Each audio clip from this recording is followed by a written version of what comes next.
Hello, everybody. Can you hear me well? Yeah? How are you doing? Excited to be in the last session of the day? Yeah? Yeah? Have you been enjoying the conference so far? Good. Gambling so far? Making money, losing money? Surplus? Negative? Right? Okay. Well, I hope all of you leave Vegas with a surplus if you're gambling. Anyways, welcome to this session. It's 5 p.m., so I guess we can get it started. Today we're going to talk about workflow design and managing work requests using Project and SharePoint Designer. I'm Kia Amiri. I'm a program manager in the Microsoft project team. And along with Sam Chung, who is also a program manager at Microsoft, we're going to be presenting this session to you today. Just a little bit about myself. So I'm a program manager at the project team. I worked in a number of different areas. I worked in the project web app and project server, as well as project client, and also the connection between SharePoint task list and project client. Sam, would you want to introduce yourself? Sure. So my name is Sam Chung. I'm a program manager for the SharePoint Designer team. I've been here at Microsoft for about 6 years now. Inside of SharePoint Designer, I worked on the brand new designer experience, worked on the brand new approval task actions, and also worked on the integration between SharePoint Designer and project workflows. Before that, I was actually in Kia's shoes, where I was working on projects demand management back in 2010. And before that, I was working inside of the business org within Microsoft. So that's a bit about myself. I'm going to pass it back to Kia. Cool. Thank you. So today, we're going to talk about workflow design and managing work requests using SharePoint Designer and Project 2013. So what are we going to talk about today? First, we're going to see how we can use project workflows to manage work requests. What is work request? Well, different people call work requests different things. Some people call it work request. Some organizations call it change request. And essentially, think about it like, let's say you're working in the IT department of a company. One day, a team comes and says, hey, can you activate this specific feature on this web for me? Or another day, somebody might come and say, hey, can you create this custom list for me? So these are the types of things we generally refer to as work requests or change requests in the industry. So we're going to see how we can use project workflows to manage work requests. Then we're going to see what is new in this release of the SharePoint and Project 2013 to help us achieve that. And finally, we're going to spend most of the time today seeing this in action in real online tenants. Hopefully, internet works, so it's not going to cause us issues. Anyways, but before doing that, let's just step back for a second and think about the big business challenges that we've heard from our customers, project customers and SharePoint customers, over the past few years. Well, we know that our customers want to be able to access their data from anywhere, from any devices, browsers, and such. We know that we want to be able to achieve the things we want to achieve with as little upfront infrastructure cost as possible. We know that the decisions that we're making, we want to make sure that they're well aligned with the business goals of the company. And finally, we want to make sure that the right set of people in the organization have visibility into the set of work of the people that they care about. And with that, we introduced the new version of Project. Project 2013 is addressing all these concerns in innovative ways. Now, I'm not going to go through the different elements on the slide here. We've had a number of sessions since Monday covering each and every one of them. So if you've missed them or if you're interested to find out more about them, we have the full list of all the sessions at the end of the slides. Make sure you check out the contents of those if you want to get yourself familiarized with the other parts. Today, specifically, we're going to focus on the second element, how we can use project workflows to improve the governance and control over the processes and methodologies that companies use in order to select the proposals and projects that they're getting.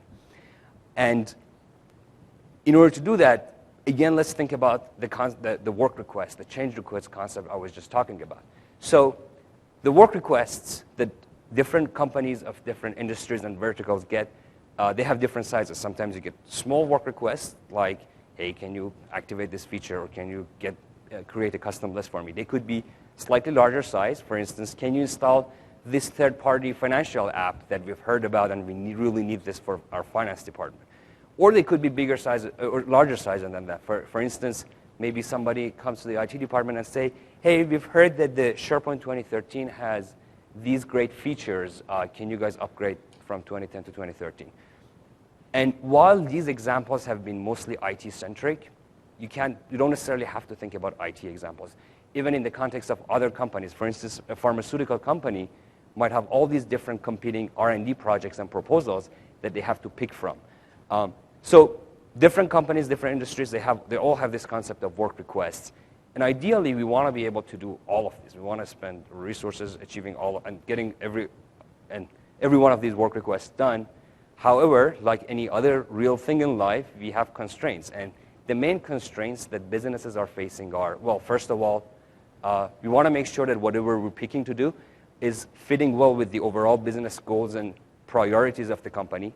2, we want to make sure that we have the right amount of money and we're spending the right amount of money on the projects and proposals we're picking. And finally, we want to make sure that we have the right set of people to do the things that we want to do. For instance, developers, testers, bioengineering researchers for the, again, example of pharmaceutical companies. So we have these work requests, we have these constraints. The question is, how can we objectively pick a subset of these proposals to achieve the things that we want to achieve? So how can we objectively pick which one of these proposals I should spend my resources on? And different companies and organizations have different processes to achieve that. It generally follows something like this. You first get the business request, then a group of people who are authorized to make decisions based on these constraints and also some criteria that they had set, come up with a process to select these. And they select a subset of these proposals. And once they select them, they start focusing on them and investing their resources on planning them, executing them, and getting them done. So again, different industries follow this slightly differently. Depending on which industry you're thinking about, there might be other stages in the middle, or there might be not all of these stages, but it generally follows something like this. And this is where project workflows become super helpful. Project workflows help us automate the processes and methodologies that will help select the right set of proposals and projects to spend the company resources on. So for those who have not seen projects, actually, let me pull up this. So this is how, yes, it's showing up. This is how the Project Center of the Project Center page of Project Web App looks like. There are a number of interesting things here. First of all, here you have an all-up view of all the different projects across the site collection. So you can get a quick status update of all the different projects that you have in the whole site collection. Notice that we have a number of different fields for every project. For instance, the cost, or the location, the cost. We call these enterprise custom fields. You can think about them something similar to SharePoint fields or SharePoint columns. They're fairly similar, and we're going to see soon how we can map the SharePoint columns to enterprise custom fields. Another interesting thing to note is you can create projects with different templates. So you can have a template for projects that are workflow-based. You can have a template for projects that are not workflow-based, that are just a bunch of tasks that you want to assign to your team. You can have projects that are very tightly attached to SharePoint task lists. So you can use different kinds of templates to create different kinds of projects in Project Web App. And actually, if I click on this new drop-down, we see that there are 3 different templates here that I can use. And actually, it turns out, as we'll see soon, the first one is a workflow-based template. The other 2 are not workflow-based templates. They're just regular templates. All right, so let's switch back to the slides. If I can switch. All right, there you go.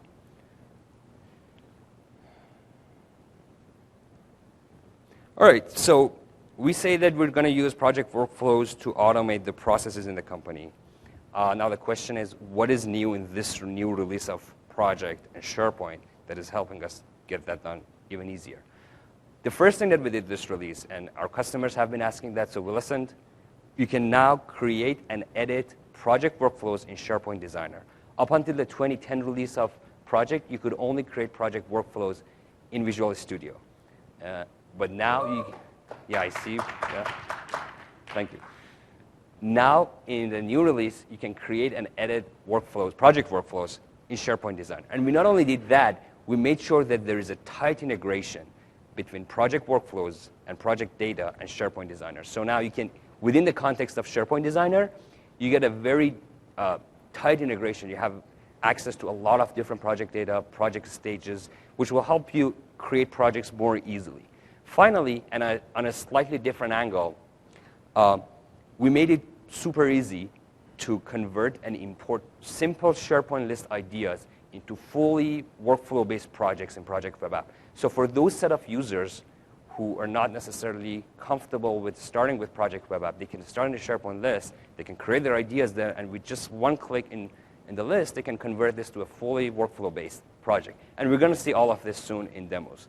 So I'm just giving a quick overview of what are the new things here. And with that, let's now look at the demo. Yeah. Let's see. All right. So let's think about the proposal or process example that I was just describing a few minutes ago, that you have the proposal, and then you review it, and you select it. Let's think about a fictitious company. And let's say this is the process that they've come up with in order to select their processes. They first say, well, anybody who has any ideas, they can enter those ideas in a simple SharePoint list. Then somebody who is higher up in the management chain will go through this list regularly, every week, every few days, and select a subset of them and import them over to Project Web App. And it starts entering more data in that. And then depending on which department this proposal had been initiated from, it's either directly going to the review process. So if it's initiated from the product team, it directly goes to the review. If it's from any other department, it goes through requiring more data. So it goes through another stage to get even more data. And then after that, if it's approved, it goes to the execution stage where the project manager starts planning it, assigning resources, creating tasks, scheduling it, and getting the tasks done. And once the tasks are done, the project or proposal is completed. So actually, let me go back on this one.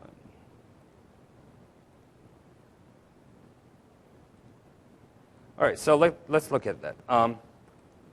So what was the first step? The first step was we wanted to pick, we wanted to start entering the data in the SharePoint list. So let's say this is our SharePoint list. This is a SharePoint list that we've told people in the company, hey, you can go there and start entering the ideas that you have. And let's say people go there and start entering different ideas. Let's say somebody say, hey, we need to have a ship party, and people can start entering their cost estimate. We think it's going to cost, I don't know, $15,000. And they're saying that out of the New York office, and they're belonging to the HR department. Somebody else might say, in the development team, we need to create a development status dashboard in order to help us streamline the decision-making process. We think it's going to cost $20,000 out of the Seattle office. And let's say this is the product team requesting that. And let's say somebody else says we need to hire vendors for college hires. Again, let's say the estimate is $25,000 out of San Francisco office, HR. So people go in, start entering their ideas. Time goes by. Let me switch hat now. Let's say I'm a project manager that once in a while reviews this task list and decide, or rather this custom list, idea list, and decides which one of these we want to go and push through the workflow process. I look at this and I say, this one looks interesting, so we want to invest more in this and start and think more about this one. So as a project manager, I'm going to select this, then I'm going to go to the ribbon, click on Create Project button, and what I'm doing now is that I want to create a project out of this SharePoint list item. So I'm going to say, now I should decide how I want to map every one of these columns in this SharePoint list to the enterprise custom fields in Project Web App. I'm going to say the estimated cost column that is here, I'm going to map it to the proposal cost field in project. And by the way, I've already created this proposal cost in project side. I didn't show it you here for the interest of time, but it's pretty easy to create that. So I'm going to say I'm mapping estimated cost to proposal cost. I had created a location custom field, so I'm going to map the location SharePoint field to the proposal location here. Then I'm going to choose, and actually department, I'm going to map that one to proposal department. And then I have to decide what template I want to use for creating this, what project template I want to use. Remember I said when you're working in Project Web App, you can create projects with different templates. Here you can choose what template. And I know that the workflow that I'm interested in, that I just showed its flowchart, is this one. So I'm going to pick this template, and I'm going to hit create projects. And this is going to tell me just after just less than 2 seconds, it's going to tell me this project was created successfully. I hit close. I go over to Project Center, hit refresh. Which one did I create? Okay, yeah. So there you go. Create development status dashboard. It was created successfully in Project Web App. And not only that, the fields that I wanted to map and copy, like the location, like the cost, they were also copied correctly and successfully. Is there any question so far? Yes?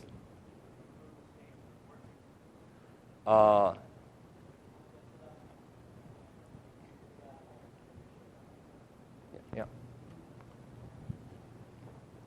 So let's go back to the flowchart that we had. So we did this the first step. Now we want to start entering data in the initial proposal stage. And for that, I'm going to drill. So here's a project page. I'm going to click on this project so that I can drill into this project and start entering data in this. So this is the project. Now, a number of things to note here is that, first of all, we have a visualization web part that shows us what is the current stage and the next stages. Now, it doesn't show much here because it's in the first stages. As we progress through the workflow, you will see it gets there's going to be more data in it. Then there's some information here for the user that's telling him or her what are the steps that they should take, and they're all customizable. So as you're defining the project template, you can specify what kind of messages you want to show up here. Further down in the page, I can get a view of all the different stages and what is done and not done in every one of these stages. Anyways, so this is where I wanted to enter my data. So in the left navigation, I start clicking on every one of the web parts or project detail pages and start verifying the data as a project manager and also correcting them and entering more data. So I look at this, the proposal, I don't really think it's going to cost $20,000. We've done similar things. My estimate is that it's going to be $15,000. I can update it later. Location is correct. The product, okay, it's from product team. And we need this to provide the upper management with the development project status. Plus, it streamlines the decision making. So I entered all this data. I can save this and continue entering more data. And remember, we said that one of the constraints that a lot of companies face and a lot of our customers face is that they want to make sure that whatever decision they're making is aligning with their business goals and business drivers. So let's say this company or organization, they've decided that for the next few months, the most two important business drivers are, I think it didn't save successfully. Okay.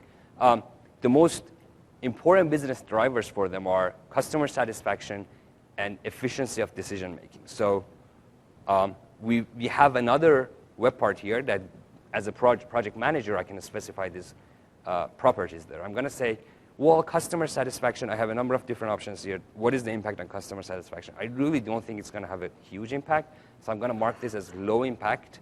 For the decision making, I'm going to say, well, this is actually streamlining the decision making process, so this has a strong effect there. And again, these drivers, you can define them, you can customize them, you can decide whatever they represent. These are the values that I have specified for my drivers. Another organization might use different wordings, different descriptions, different number of drivers. So anyways, I entered all this data. Now I'm done with this stage. What I should do is I just submit it. I hit submit, and it's telling me that, are you sure you want to submit? You're going to move to the next stage. I'm going to say, yes, I'm sure. And if we look back at the stage here, it should go to this decision-making part where, based on which department it's initiated from, it should decide whether it should directly go to initial review or go to another stage to get more data. In this case, because we said it started from the product team, it has to go to the initial review stage. So, and if I actually, it does say that it went to initial review. So see, it says the current workflow stage in initial review, and it tells me that I don't have to do anything. The project is submitted to somebody who is higher up in the organization, and they're going to review it and approve it. Now, let's switch hat again. And let's say now I'm a portfolio manager or program manager that has the authority to make these decisions. I'm checking my emails, and I'm seeing, boom, there's an email that tells me, hey, you have a new task. Please review this project, create development and status dashboard. I click on it. It opens the task, the workflow task that was created for me to review this. So, and this is, just to get a context, this is a task list on the same project web app web. So this task list is created there and assigned to me. And it's telling me there's a new proposal there. So if I hadn't heard about this, now I can go to the same page that the project manager had been using, start reviewing the data here, and decide whether or not I want to approve it. Let's say I review it. I decided, yes, this is an interesting project proposal. We should spend the money on. The money seems reasonable, so yes, we'll do it. I hit edit, and I say approved. Now, what's happening in the backend side of the system is that, let me show all tasks. So it shows me that the task was marked as complete, approved. So what's happening in the backend is that workflow is, again, looking at this part. It says we approved it, so it has to go to the execution stage. So if I go back to the workflow in Project Web App and refresh the page,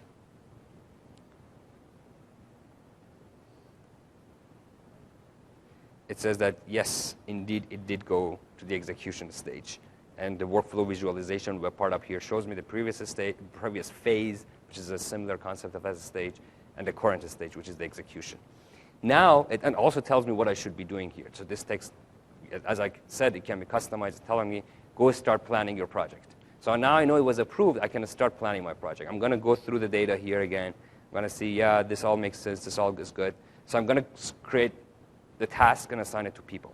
Before creating the task, though, I have to create my team. So in order to create my team, I'm going to click on Build Team, and I'm going to say, so who are the people I need? I need Sam, I need myself, I need Christoph. So these are the people I need for this project. I'm going to add them to my team, and I'm going to hit Save and Close.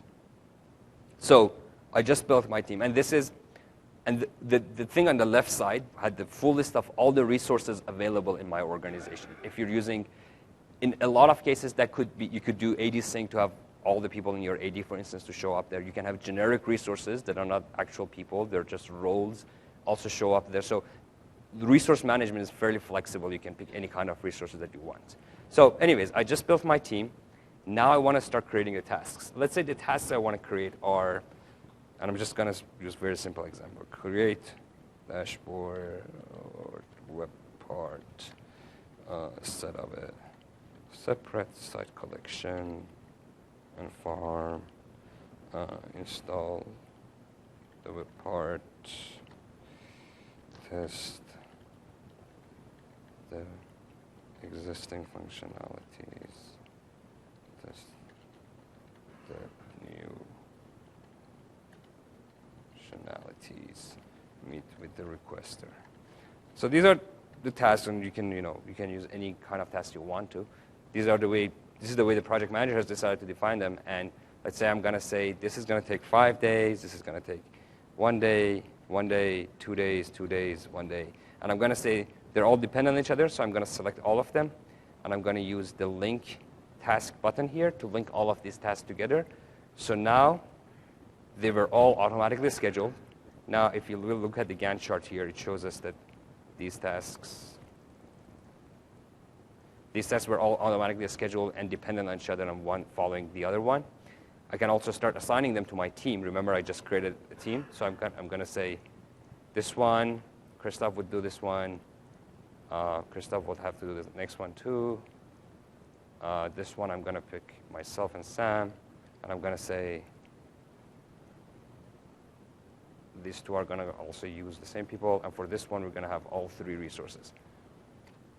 So I just created my project plan, tasks, assigned them to resources, and now Christoph, myself, Sam, we're going to start seeing tasks. And if you recall from Jeff Teeper's Keynote demo, in the new My Site, you can see all the tasks that are assigned to you across the farm appearing in your My Site. So Christoph in his My Site, actually Christoph just showed up. Christoph in his My Site, he's going to see the 2 tasks that are created for him. Sam in his My Site is going to see the other 2 tasks. And I'm going to also see the tasks assigned to myself. And we're all going to start working on it. And we can all, as we're completing those tasks, we can start saying how much of the task we completed. So let's say Christoph likes to mark them complete in his My Site. So when he's done developing whatever he was developing, he's going to go to his My Site and mark them as 100% complete. Sam will do this through the PWA, Project Web App. So we have affordances here for people who want to report on the status of their work within PWA.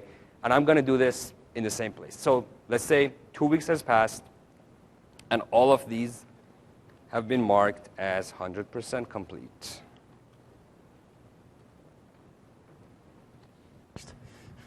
So, and now as I as a project manager, I go in, I publish this project, and because I know it's now complete, I can now submit this project, and because I know this stage, which was the execution stage, is complete. So I'm going to submit it, and again, it's going to tell me, are you sure you want to submit? I'm saying yes, I'm submitting. And then let's go back to the flowchart. So we said once it was submitted, it has to go to the final stage, which is the completed stage. If you look at it, let's see. Yes, so it does say it went to the completed stage. Here's the completed stage. And if I go further down, it does say it was completed successfully. So now it was completed. So the process finished, and it finished the stages successfully, and it was fully submitted, and everything is happy now.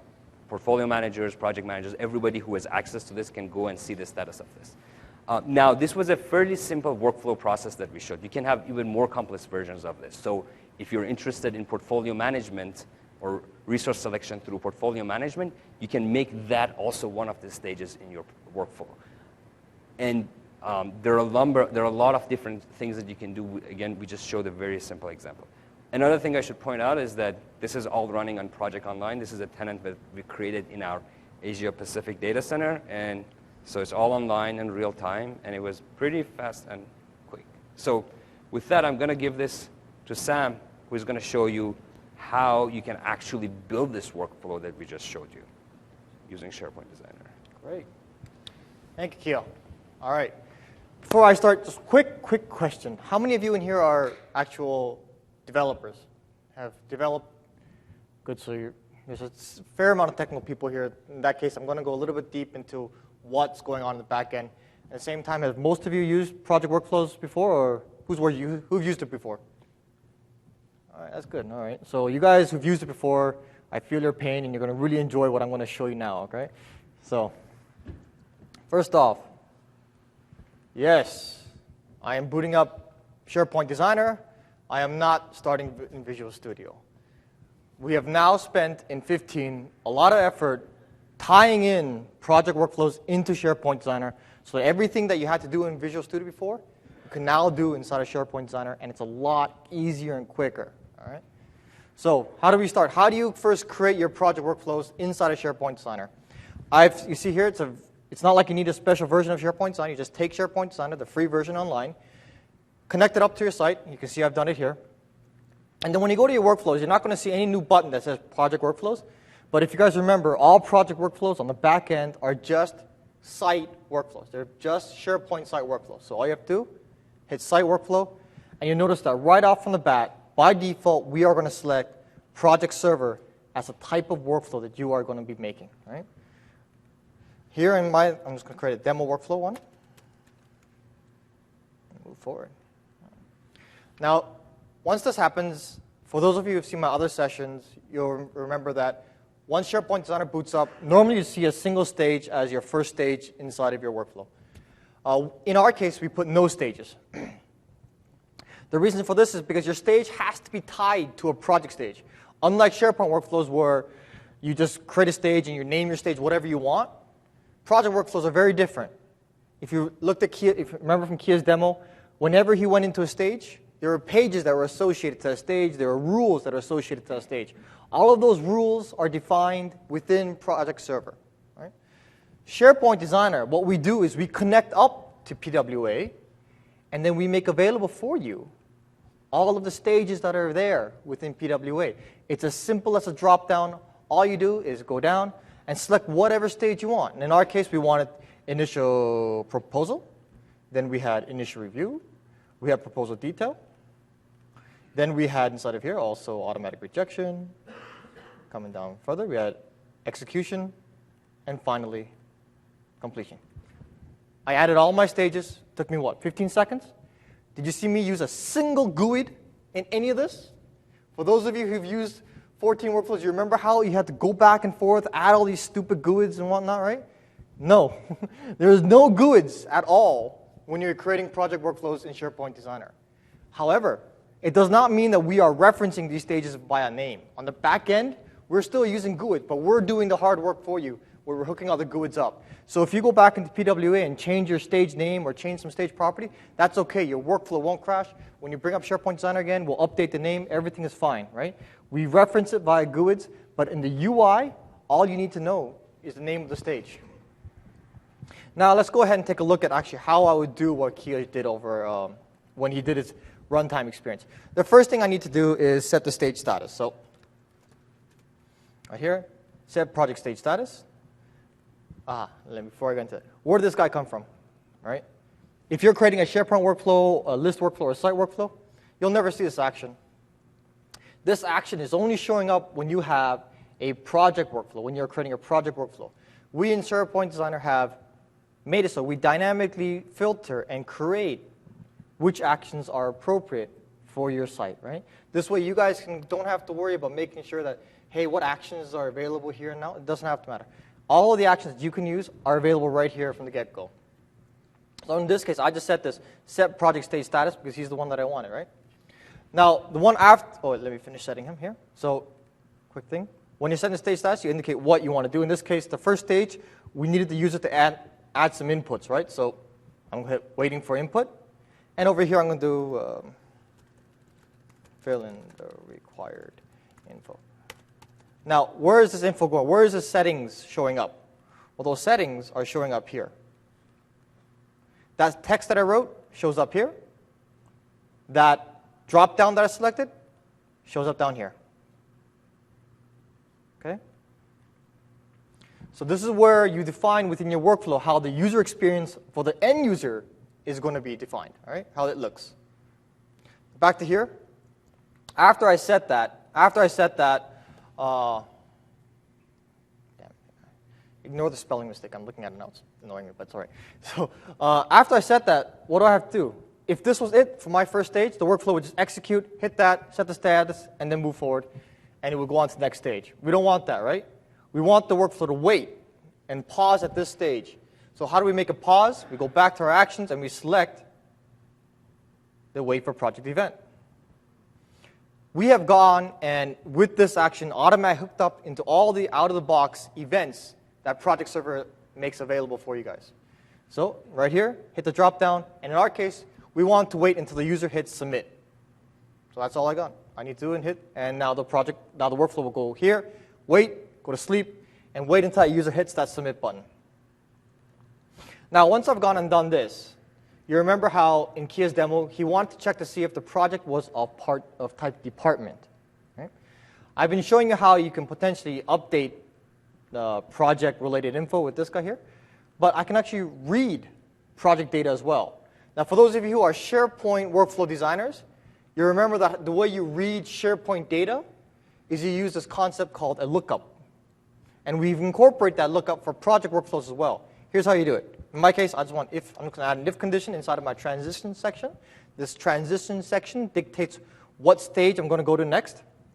So here I go if the first value, and this value is going to be the proposal department. How do I get the proposal department? Hit the FX button. This is going to bring up our out-of-the-box lookup dialog that's been around since SharePoint Designer has been creating workflows. And you notice that right off the bat, we have integrated project data as a first-class citizen. By default, it's selected, and when you select the drop-down here, all of your custom fields and intrinsic fields are available to you. They're not defined by GUIDs again. They're defined by their names. You can select whichever project custom field you want to compare.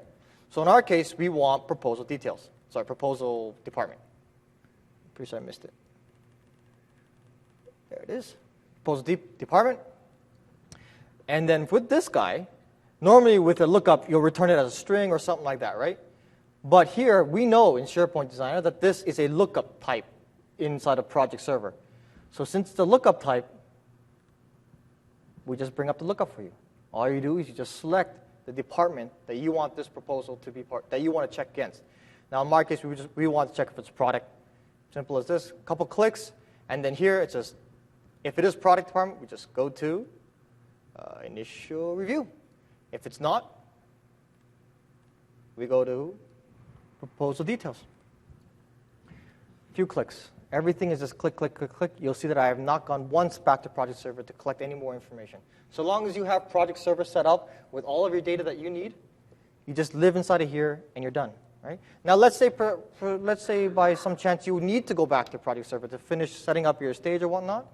That's easy too. If you notice up here, we have a stage settings option. Now, ideally, this would have actually brought up a dialog instead of SPD, but we do the next best thing for you. We bring up IE, and we take it to all the stages. So you can modify it here, update whatever you want to update, and then that will be reflected back in here once you refresh the page. All right? So let's go back here. I'm going to finish doing this that I'm doing. So I'm just going to go to the initial review. This is also an important stage within this workflow. In this stage, we wanted to do was get an approval. Right? Is this an OK proposal to go forward with? Right? So what would I do? I don't need to use, we didn't need to create a brand new approval process for project, because basically your approval processes are the same whether you're creating a SharePoint workflow or whether you're using a project workflow. So for us, all we do is we just use the brand new approval or task actions that are available to you right from the get-go. You have two, assign a task and start a task action. Start a task process. Assign a task will just assign a single task to a single user or group. But in any case, even if you assign it to a group, it just creates one task. Start a task process will allow you to assign multiple tasks to either multiple users or users within a group. So within our example, we're going to go ahead and create he wanted to assign it to all the portfolio managers. So I'm going to do start a task process. Those of you who saw my session yesterday would have seen a lot of detail on how this action looks like. So I'm not going to spend a lot of time on it. I'm just going to go inside of it. You'll see how I'll quickly set it up for you. And here's the next main thing. I need to select project users, right? Well, here's the great thing about 2013. Project users are SharePoint users, right? We didn't even have to do special hookups in this case. All of your project users are defined right here, and I can go ahead and use whichever user I want to use, because all your users and groups are defined right inside of here. So if I go and find portfolio managers, add them in there, right off the bat, now my action will go ahead and assign out tasks to everyone within the portfolio managers, as long as I select down here, to assign a task to each member within the group. Very easy. I was going to say, review this project. And again, a great thing here that I can do is, if I want to actually add project data to whatever task or email that I'm doing, it's great because remember that lookup integration? That lookup integration is everywhere within SharePoint Designer. So I can customize any string that I want. In my case right now, I'm customizing that task title. So all I have to do is review this project, and then I can just add this lookup, project data, oops, and hit project name. Where's name? Sorry, I'm being stupid. There we go. Project name returns it as a string, and it's simple as a couple clicks, right? I can customize my emails. I can customize all of my UI dynamically within SharePoint Designer. It's a lot quicker and a lot easier than what it was before. Okay? And remember, we didn't reinvent the wheel inside of SharePoint Designer. It's taking the user experience that you guys have already known, for those of you who've developed on this, taking that user experience and extending it into the project world. I can do whatever I want here. So I'm not going to spend more time on this one. The only thing I'm going to change here is the fact that I want first response, because that's the one he did. Yeah, well, that 80 question is not specific to this one, but in any case, our site is not linked to 80 actually. It's not. This one is not, but you can if you want to. Remember, your SharePoint site, project is just a SharePoint site, right? So if you take your project server and you sync it to your AD, that's up to you. You can do that. And then they'll all show up here too. Yep. So all SPD is doing is just looking at the users and groups within SharePoint, right? If in SharePoint you've sunk it to AD, then it'll show everyone in there. If you haven't sunk it to AD, then it won't show everyone inside of your AD, right? It's just what's defined inside of your SharePoint site. Okay. I've been going a bit fast, so I might not have given people time to ask questions. Are there, from what you've seen so far, any questions on this? Yeah, over there. Good. Scream it out.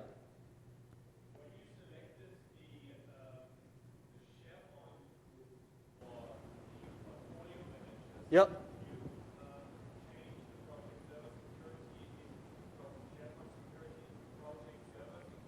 Yep. So we'll still show you the groups that are available within there. Yeah. Yep. Yep. All right. This guy was like half a second faster. Sorry.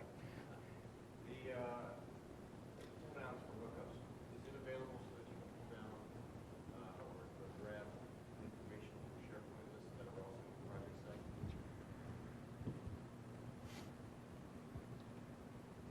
Yes. This has not changed. If you have information within a list or something that you want to go ahead and grab, just grab that list and then pull down whatever data you want from that list. All right? The lookup has not changed. All we've done is we've added a new data source, which is the project data source. And then one question. And then last one, then I'm going to move on, then we can take some more afterwards, okay? Quick. Okay.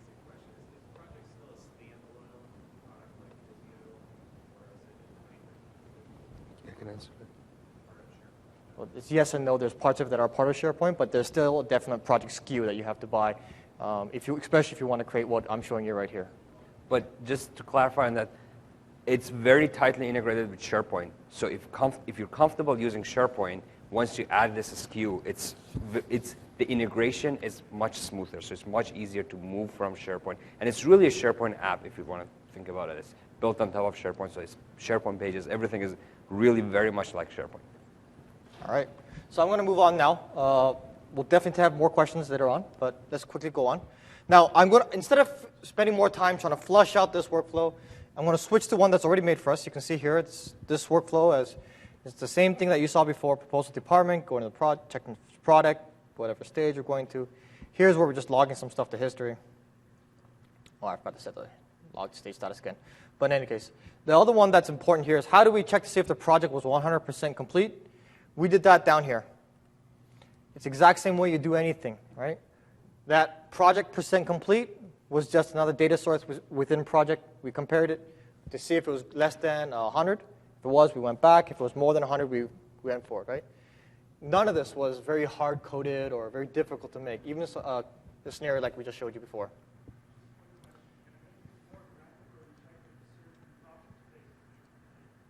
Like a certain, like if, let's say you have your tasks rolled up, if you want a certain rolled up task to see if that one is set to complete? No. Because, no, so remember, what we are, not easily, you can, but not with the way it is defined right now, okay? So what we've done is that we've integrated into all the out-of-the-box intrinsic and custom fields within Project Server, right? Your tasks, individual tasks, are not custom fields, right? We don't create a new custom field for you every time you make a new task, right? But those aren't workflow tasks. They're not enterprise tasks. So they're not enterprise custom fields, all right? So they're not at the level that we're checking. We're checking all enterprise custom fields, so that's why they're not created at that level, right? So exactly. So we only go down to enterprise custom fields and intrinsic fields, and that's it, all right? So you can, however, using web services and whatnot, try and drill into your project and get specific tasks, and then get more information that way, all right? The API is available, and it's there. It's just that out of the box, we haven't gotten to that granularity just yet. Okay, so here's basic experiences you've seen within the Text Space Designer. I'm going to flip out of here now. I'm going to switch to a different view. For those of you who've seen my other demos, you'll be aware of what I'm about to do. I'm going to go ahead and hit Views, and I'm going to bring it out into our brand new Visual Designer. Here, you're going to see your entire workflow defined for you with a nice Visio canvas. And now I can see exactly at a high level, or even at a granular level, whichever level I want to see it at, I can see what my workflow is doing. At the same time, I can continue to edit my workflow the same way as I would before. All of my actions are available here. This was mentioned in my other session as well, but this here, list of all my actions available to me, is dynamic. we will dynamically generate that list of actions depending on the type of workflow that you are creating. Right now, we know that we are in a project workflow, so that list of actions that you're seeing is not the same list of actions that you would have seen if you opened up Visio. By the way, if you open up Visio standalone, you can still create a project workflow in there too. All of the out-of-box project workflow actions are inside Visio Standard, is inside within Visio Pro. So you can go ahead and make it in there and bring it over here if you want to as well. Quick question.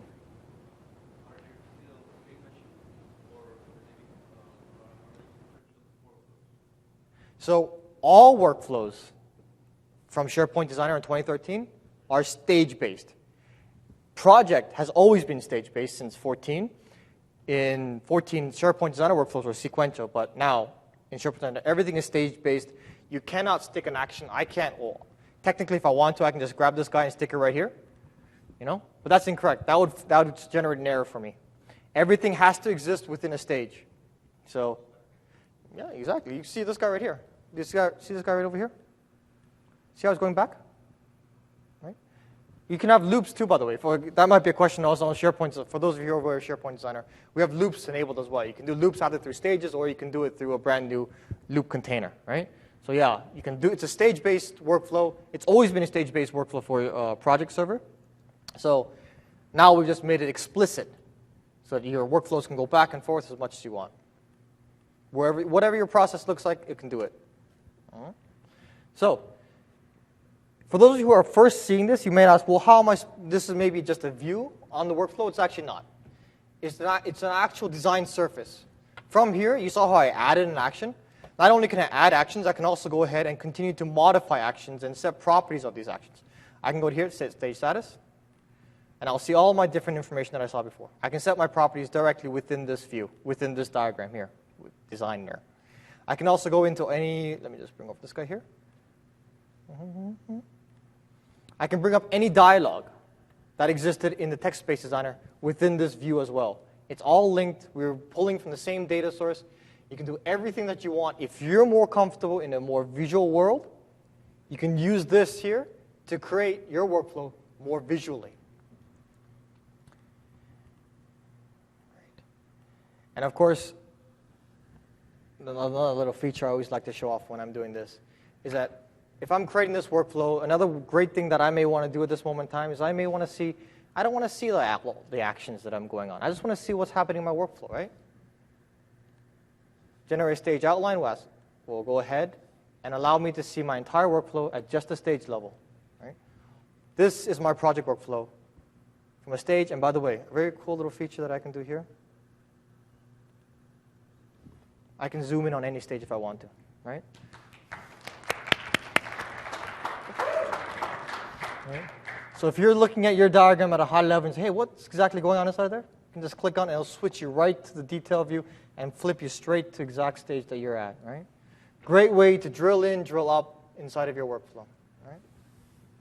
Now, this is normally where I would finish the workflow demo. This is, from here, you guys can pretty much accentuate how you finish your workflow. I can publish this out. But I want to actually do one more very, very quick demo for you guys, all right? Now, this is because I actually got a question just a few minutes ago about how would you create an approval point, maybe, before your workflow gets created, before your work item, your SharePoint list item, gets created into a project, right? Now, Kia showed you how you can create that project manually. There's a button inside of your list that when you click on it, it says create project, right? Well, maybe you don't want people to manually create all your projects, right? Maybe you want to automate that process, put some governance around that, right?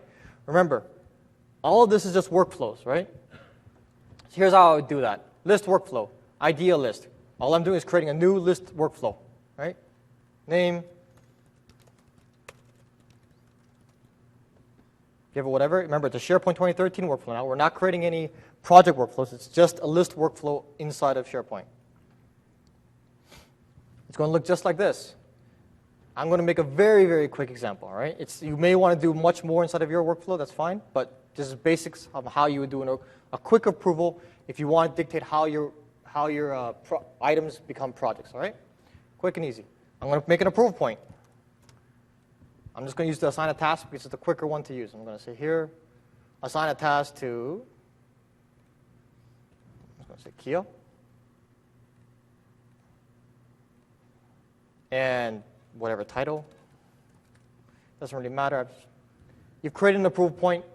That approval is going to spit out an outcome, right, to see if he's approved it or not. Now I'm going to check it.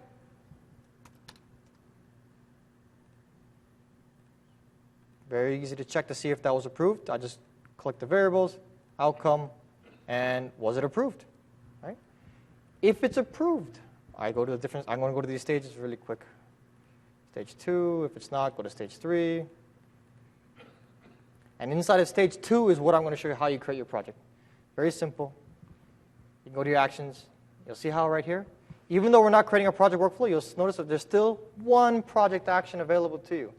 And this project action is called the create project from current item.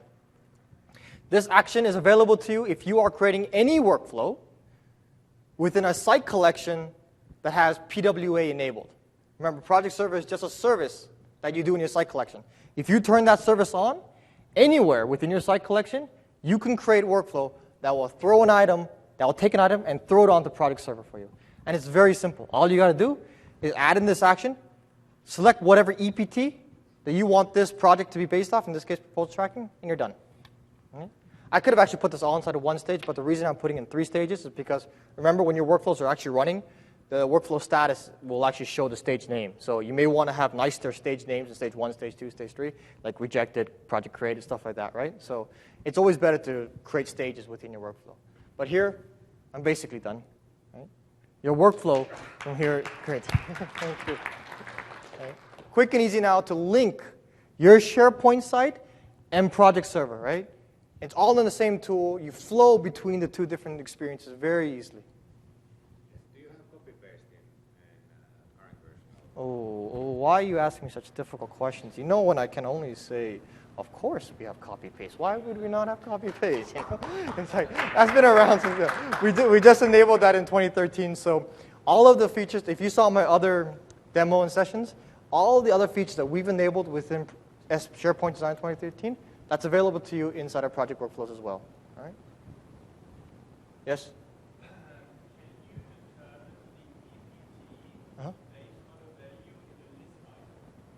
Can I dictate the EPT? Yeah. So that's as simple. It's very simple. Like I would just hard code out. You know, maybe it's not great to hard. Yeah, you just create multiple if statements, right? If this value equals this, then yeah, it's very simple. Yeah. Yep. Yep. Ah, very good point. Yes, it would be great if our workflow thingy. Yeah. Great suggestion. Exactly. I know. It's a great suggestion. It's one that we've been thinking about as well, but for right now, fortunately, we've already got a different visualization for that right now. Yeah. Yeah, the current visualization that we added, which did not exist in 2010, is still dynamic. So it shows you the previous stages and the next stages. But yeah, that's a great suggestion. So the existing one could also help you at least see dynamically where you are. Yeah. Yeah. I agree. All right. And last one that because we're gonna move on. Kia's got a little bit, and then we're gonna wrap it up. Then we'll have more time for questions. So go ahead.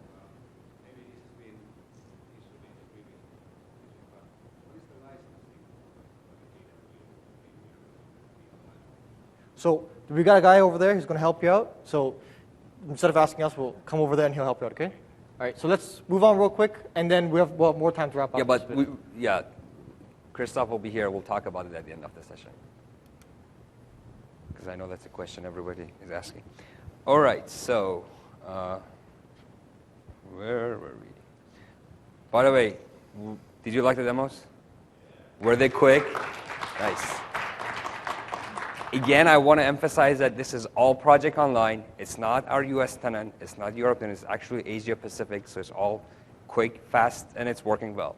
So we did a lot of work this release, all the teams actually across SharePoint, to make sure that our product is super fast and performant. And as you can see this, both in SharePoint Designer and also in the web demo that I did earlier, it was fairly quick and good. Anyway, so we're almost done.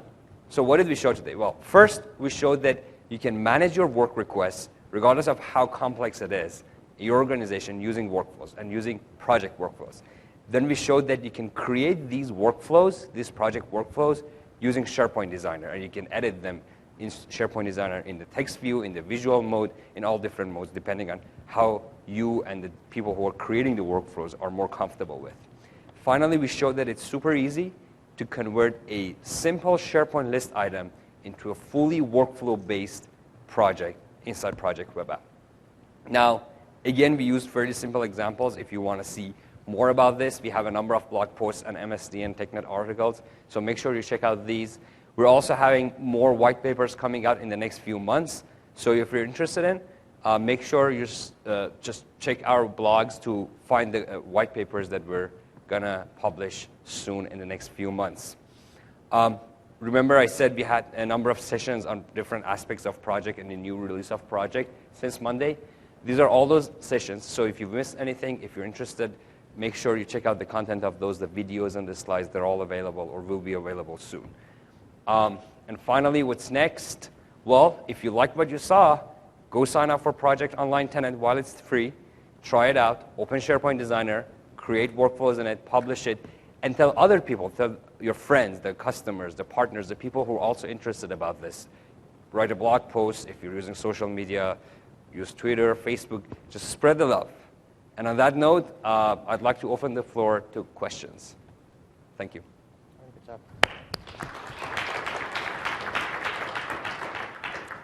All right, quick over here. Well, Over there, sorry. that was, Go ahead, sorry. yeah. All right. You go. Real quick, go ahead.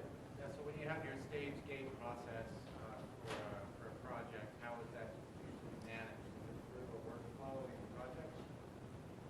When you have a stage gate, process within your organization, so if you have a stage gate process within your organization, that will translate perfectly into the kind of workflow that we just showed you right now. You can take each stage within your organization, translate it into a stage here, and then that will be your, you can quickly create it. And as we said, a lot of the types of the workflows that people are interested in can be created with SharePoint Designer. If it's not, still Visual Studio works. So you can still create custom actions in Visual Studio that you can surface in SharePoint Designer. So you can have one more custom action, which could be a good partner opportunity, actually, for people who want to have another action that may not be available out of. But basically, your logic, your flow, is completely possible now with the way we've created stages, enabled stages within SharePoint Designer. So whatever way your process may go back and forth, whatever, you should be able to perfectly represent it here. Right? Can you change via the SharePoint Designer custom field values? Oh yeah, I didn't Yes. show you that, but yes. There is another out-of-the-box action that is set custom value. So, Yep. yes. Yes, you can. I should have showed you that, sorry. So Sorry? custom lookup tables, Yes, you you mean? can modify custom fields, Yeah. lookup fields, whatever any enterprise level custom fields, you can modify. Sorry? Oh, the Oh, table no. itself, no, you have to change that in the PWA. Remember, when you define lookups within PWA, but then if you have a custom field that's referencing that lookup, then we can modify whatever value that custom field is referencing. It's handling all that for you. If you use our out-of-the-box actions, it'll handle all that for you. But if you want to call into the REST service, you can.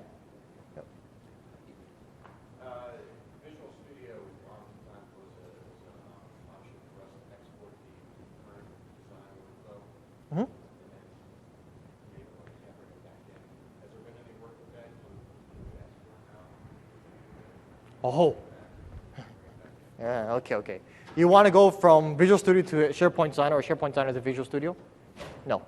We will block that. The reason for that is because SharePoint Designer creates a more railed experience for your workflows. We need you to have stages, right? Visual Studio, you do not have to have stages. You can have whatever kind of workflow you want, right? So SharePoint Designer cannot accept Visual Studio workflows because they may break all of our rules within us, right? So that's why we block Visual Studio workflows from opening inside of here. Yep. Can I create a project workflow that will check if a document for a specific project exists and only move on if the project is there or if the document is there? So just remember, project workflows are just site workflows. They're just SharePoint site workflows that have addition hookups, right? So you can use the existing actions and whatnot to call into your list, check for, yes, in the short form, yes, because you can do a lookup into the list to look for a particular document, and then if it fails, then you just move on. If it doesn't, you can go on, whatever. So in any case, yes, you can, but it's because it's just a SharePoint workflow. All right, remember that. Over there, real quick. No. Sorry. In this right here, out of the box, no. If you create your own custom action or if you call into web, we have a call web service action, which you can take advantage of, and that you can use to call into SharePoint API and then do it another way, okay? Remember, workflows run under the authorization of the current user, of the request, of the initiator. So if that initiator does not have permission on the other site, it'll fail, right? So just remember that part. There was another hand I thought somewhere over here. Yep. One more question. The deployment of the workflow right now, you associated that particular workflow to your PWA site collection. Yep. Let's say I've got a staging environment, test that. Well, how easy is it to actually move the workflow from one stage to another, or do I need to recreate? No, you don't have to recreate. You have multiple ways you can move your workflows from one site to another site. That's actually a very common question that a lot of customers are curious about. SharePoint Designer, by default, allows you to export any workflow you have. So you can save it as a template, and what that's going to do is that's going to create a WSP file for you. You can then take that WSP file, move it over to another site. You also have the ability to go inside of here and export the Visio file. If you export the Visio file, you can then take that exact same Visio file, import it into another site, and it will also take it. Remember, your entire workflow information is carried with you. But here is where there's a little bit of a gotcha. We are using GUIDs inside of our workflow, right?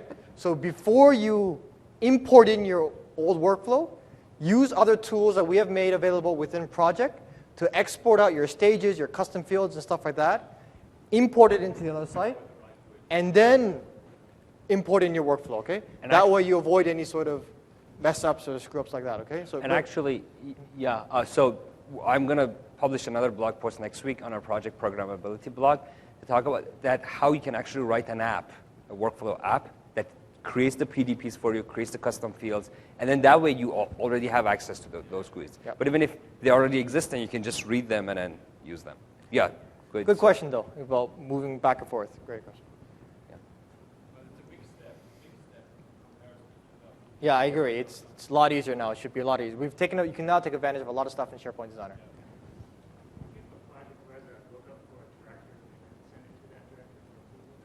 So you want to look up like user A's manager up that way? You can't code.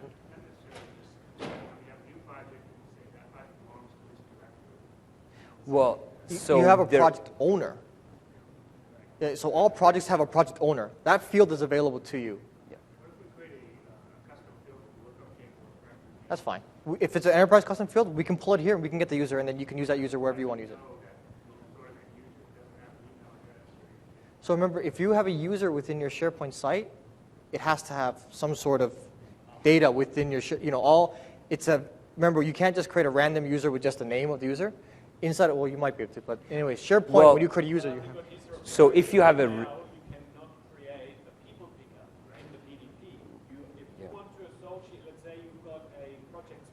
Oh, I see. And that project sponsor right now, the PDP can only live within a custom field and a lookup table. So right now what you need to do is you need to use the description with the domain and the username, and need to complicate it. But if you have a resource custom field, I'll use a resource, and that resource custom field and that particular resource is also a SharePoint user, they're linked together now. So if you, for instance, in a SharePoint permission mode. Can you use resource custom fields? I thought you can only use. Actually, no, yeah, that's a good point. But it's Yeah, nice. you're right. Next step. Yep. Fair enough. Yeah. Yeah, and of course, in the PDP you can't have the resource custom. Nope. Yeah, I guess it's a part opportunity. Yep. Yeah. But you can probably do it in the SharePoint list before, like the ideas that you're doing Mhm. there, right? You just say assign to Yeah. So yeah, that's a limitation in the PDP that you can't have the people picker inside of it. So yeah, if that ever when that got resolved, we can pull it inside of us. But remember, we just pull any SharePoint user as it normally would. Right. Right. Any other questions? Any other questions? Well, enjoy the rest of the conference, and Come on, guys. thank you. We'll stay up here in case anyone wants to come up, in case they were shy to ask questions Yeah. before. All right.